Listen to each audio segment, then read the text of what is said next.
Turma do primeiro período da PUC Minas Arcos. Estou aqui hoje para falar de uns assuntos mais importantes que vocês podem ter no curso de Direito. Estou aqui para falar sobre neoconstitucionalismo com vocês. Desta forma, eu vou tentar desmembrar esses vídeos em aulas menores, porque a gente sabe que a videoaula, na hora que você vai acompanhar em casa, 15 minutos dão mais ou menos 1 hora de aula. Então vamos fazer assim, gradativo, para que você consiga absorver todos os elementos presentes nessa aula.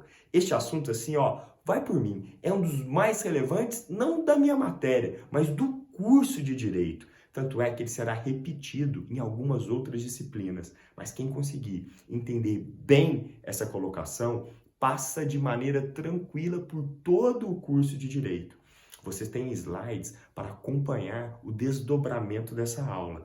Só que preste atenção no que eu estou falando, anote com atenção todos os dados e sempre que possível, pare a aula e cheque os artigos. E aí muita gente já está me perguntando, talvez a Lívia, a Mayara, falando assim, Rafael, qual é o tema da aula de hoje, já que ele é tão importante? Pessoal, estou falando do neoconstitucionalismo. Neoconstitucionalismo é o fenômeno jurídico que dá fruto, inclusive, da Constituição de 1988. Todo esse assunto é fundamental no entendimento e compreensão de todas as disciplinas. Quem faz concurso para magistratura sabe que isso sempre aparece. Quem quer fazer Ministério Público, mesma situação. E eu que vou querer delegado de polícia? Também cai por demais o neoconstitucionalismo. E quem for advogar, aí não precisa nem comentar. Prova da OAB sempre apresenta essa discussão. E digo mais, não cai só na matéria de direito constitucional. Apresenta desdobramentos em todas as disciplinas. Então, acompanhe comigo. Tente entender. Neoconstitucionalismo é o assunto da aula de hoje. Para começar o seu estudo, você precisa de uma definição. O que seria uma constituição típica do neoconstitucionalismo? Olha, antes de olhar para o slide e anotar, lembre sempre disso. Neoconstitucionalismo é aquela ideia que a Constituição fica no topo do ordenamento jurídico. Uma Constituição que está no topo do ordenamento jurídico manda seus efeitos para onde? Para todos os lados. Então hoje você fala de direito civil constitucionalizado. Você fala de direito tributário constitucionalizado. Você fala de direito empresarial constitucionalizado. Você fala de direito penal constitucionalizado. Você está percebendo que o direito constitucional, que a nossa Constituição, que as constituições típicas do neoconstitucionalismo invadem as outras matérias? Ela é expansiva, ela não fica no seu quadradinho, ela transborda, ela está lá entrando, dando palpite, modificando, determinando a forma de se interpretar das outras matérias. Por isso a importância desse tema do neoconstitucionalismo. Primeiro, eu quero que você olhe a definição comigo. Acompanhe. Definição de neoconstitucionalismo. Rafael, apareceu a cara do Barroso. Quem é o Barroso? Bom, o Barroso é o ministro do Supremo Tribunal Federal. E por que a cara dele aparece antes da definição? Por um motivo muito simples. O Barroso, antes de ser ministro do Supremo Tribunal Federal, era professor de Direito Constitucional. E é a partir da sua obra que nós retiramos todos esses conceitos explorados na aula de hoje. Então, se alguém, por exemplo, tiver dúvida, onde que vai buscar mais material, com base no que está sendo montada a aula, com base nos ensinamentos de Luiz Roberto Barroso, hoje ministro do Supremo Tribunal Federal. Pare e pense, se no momento em que ele era professor, essa teoria já tinha um destaque, imagina agora que ele é ministro do Supremo Tribunal Federal. Claro que essa discussão ganha importância, ganha relevo, ganha peso jurídico. Por isso, a necessidade da sua concentração nessa área. Então, superando aqui, como diz a Marília Mendonça, supera a ideia do Barroso, temos a própria definição do neoconstitucionalismo. Lembra que você, já no começo do curso, desenha um triângulo e coloca a Constituição no topo desse triângulo? O que significa isso? Significa que é uma constituição típica do neoconstitucionalismo. Por quê? Olha só, sistemas jurídicos que emergem das concepções neoconstitucionalistas, como é o caso do nosso, caracterizam-se pela presença de constituições invasoras ou constituições expansivas. Pessoal, eu quero que você entenda isso. O que é uma constituição invasora? O que é uma constituição expansiva? É aquela que irradia seus efeitos por todo o ordenamento jurídico. Você vai parar a aula e prestar muita atenção e anotar esse conceito. Constituição invasora ou constituição expansiva é aquela que irradia seus efeitos de forma horizontal e de forma vertical.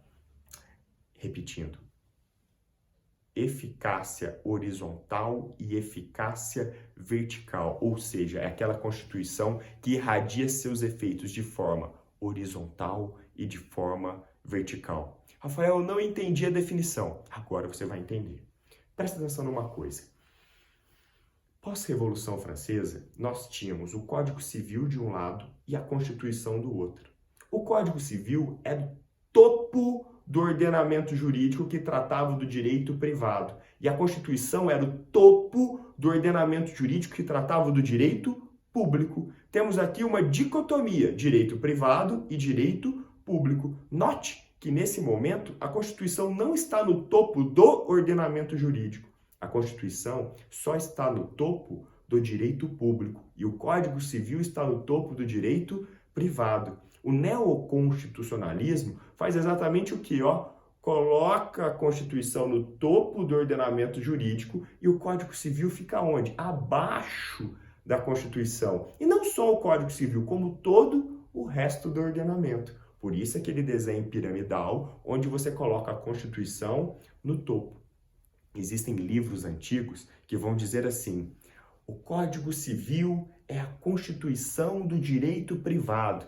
Cuidado com essa afirmação, porque ela é antiga, ela não vale mais. Quem está no topo hoje é a Constituição e irradia efeito, inclusive, para o direito privado. Olha, esse fato de irradiar efeito para o direito privado e para todas as outras matérias, por todo o ordenamento jurídico, é o que caracteriza essa ideia de uma Constituição invasora ou de uma Constituição expansiva. Então lembre sempre disso, Constituição invasora e Constituição expansiva são constituições típicas do quem? Do neoconstitucionalismo. E por que são assim? Porque elas vão irradiar o seu efeito para todos os lados. Então ela irradia de forma horizontal e irradia de forma vertical. Preste sempre atenção nisso. Irradia de forma horizontal e também de forma vertical. É por isso que você vai entender ao longo do curso que todos os professores vão dizer assim: minha matéria é tal constitucionalizada. Por exemplo, direito civil constitucionalizado, direito eleitoral constitucionalizado, direito administrativo constitucionalizado, direito civil constitucionalizado, direito tributário constitucionalizado, direito empresarial constitucionalizado. Em resumo, todas as matérias, todas as disciplinas estão subordinadas, são inferiores à Constituição. Isso é característica central do novo constitucionalismo, o chamado neoconstitucionalismo. A Constituição de 1988 funciona dessa forma? Com toda certeza. E se você já tiver entendido que o que significa uma Constituição invasora, que é típica do neoconstitucionalismo, para finalizar essa primeira parte, eu gostaria só que você entendesse quais são as características de constituições assim. Então acompanhe comigo. Após entender a definição de neoconstitucionalismo, eu queria que você entendesse a existência de 3 características fundamentais que estão presentes na Constituição de 1988 com toda certeza, porque a Constituição de 88 é uma Constituição fruto da ideia do novo constitucionalismo, do neoconstitucionalismo. Acompanhe comigo. As constituições típicas do neoconstitucionalismo são marcadas pelo quê? Pela presença de princípios e pela presença de regras. Não é que não existiam princípios nas outras constituições. O que acontece é que nas constituições típicas do neoconstitucionalismo existem muitos princípios. Nós vamos perceber o quanto estes princípios são importantes para essas constituições. Princípio aqui é uma forma de abrir o sistema, de inserir determinados valores, é uma forma da moral fazer as pazes com o direito novamente. Para você ter uma ideia, pare a aula aqui e abra no artigo 37, caput da Constituição Federal. Lá estará previsto 5 princípios, 5 exemplos de princípios previstos na Constituição de 1988. Estou falando de legalidade, impessoalidade, moralidade, publicidade e eficiência.